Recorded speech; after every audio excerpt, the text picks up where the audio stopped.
대통령실 도청, 미국 정부와 한국 수구의 뻔뻔한 이중잣대. 전지훈 사회운동가 연속성과 교차성 저자. 미국 정보기관이 한국의 국가안보실을 도청했다는 것이 밝혀져 논란이 되고 있다. 보수 언론들은 도청이 아니라 감청이라는 표현을 고집하는데 어떤 단어를 쓰느냐부터 정치적 판단을 반영한다. 뉴욕타임스는 유출된 문서들은 미국이 러시아뿐 아니라 미국의 동맹국들을 상대로 스파이 행위를 하고 있음을 분명히 보여준다. 고 지적했다. 일단 전혀 놀라운 소식이 아니다.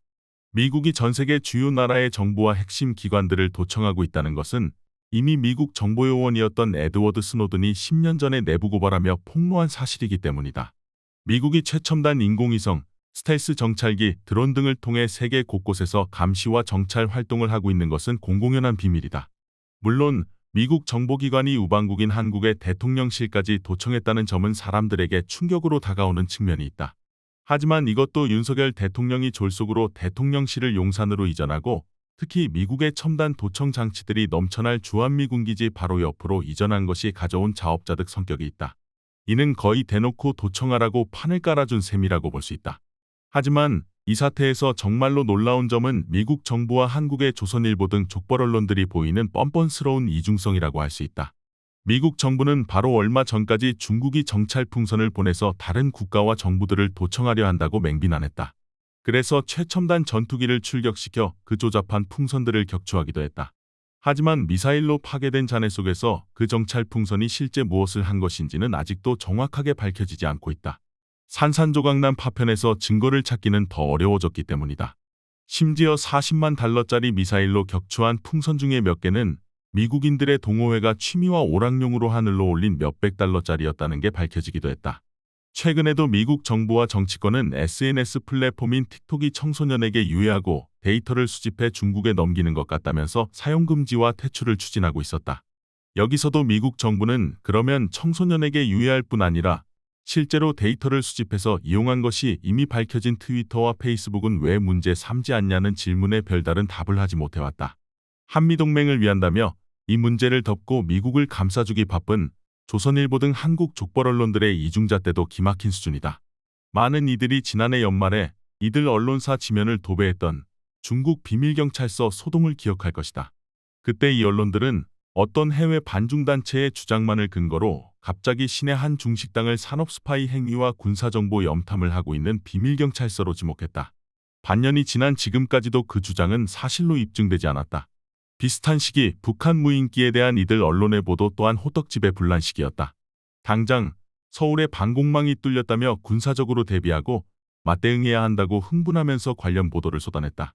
이 모든 보도의 공통점은 항상 입증되지도 않은 사실을 기정사실처럼 반복해 보도하면서 아니면 말고로 나간다는 것이었다.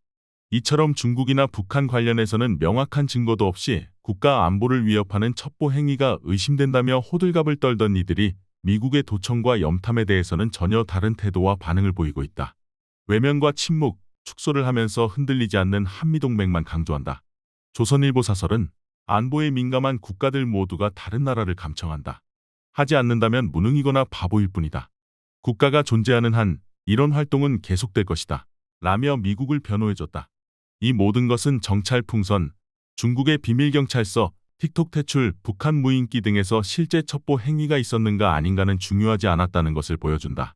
미국과 한국의 보수 우파와 권력자들은 이를 통해 중국과 북한에 대한 불신과 혐오를 부추기면서 냉전적 대결 의식을 더욱 강화시키며 국내 정치적으로도 이용했다. 예컨대 정찰 풍선으로 시끄럽던 시기에 미국 하원에서는 공화당 주도로 일한 오마르 의원을 외교위에서 추방하는 일이 벌어졌다. 민주당 소속이면서 동시에 민주적 사회주의를 지향하는 오마르 의원은 최초의 이주민 출신 여성이고 무슬림이었는데 공화당은 오마르 의원이 무슬림형재단의 조종을 받는 스파이라는 식으로 공격하다가 결국 축출해버렸다. 이어서 공화당 극우파들은 사회주의 공포 규탄 결의안도 발의하고 통과시켰다.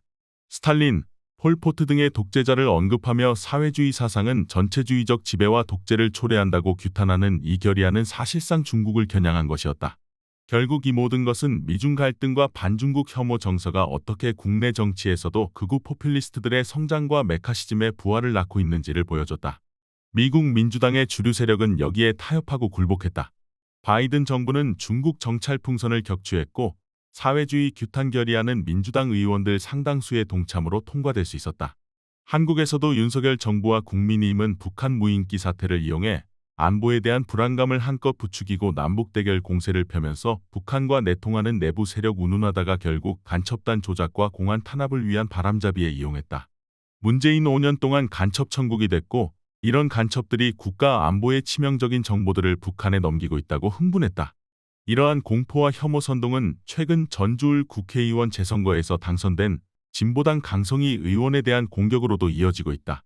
조선일보는 강성희 의원이 국회 국방위원회에 배치되면 국가 안보에 대한 민감한 정보들을 열람할 수 있다는 생각만 해도 아찔하다. 면서 진보당은 간첩당원들에 대한 입장부터 밝혀야 한다. 고막무가내로 윽박질렀다. 경제적, 군사적 경쟁으로 유지되는 이 세계체제 속에서 거의 모든 국가가 서로를 불신하며 불법적인 첩보 수집과 스파이 행위를 하는 것은 사실일 것이다. 하지만 가장 많은 자원과 수단을 가지고 그걸 가장 많이 해온 힘 있는 나라와 그 동맹 세력이 자기 편은 깨끗한 척하면서 별 근거 없이 남들만 비난하며 냉전적 대결을 부추기는 데 이용하는 모습은 보기가 괴롭다.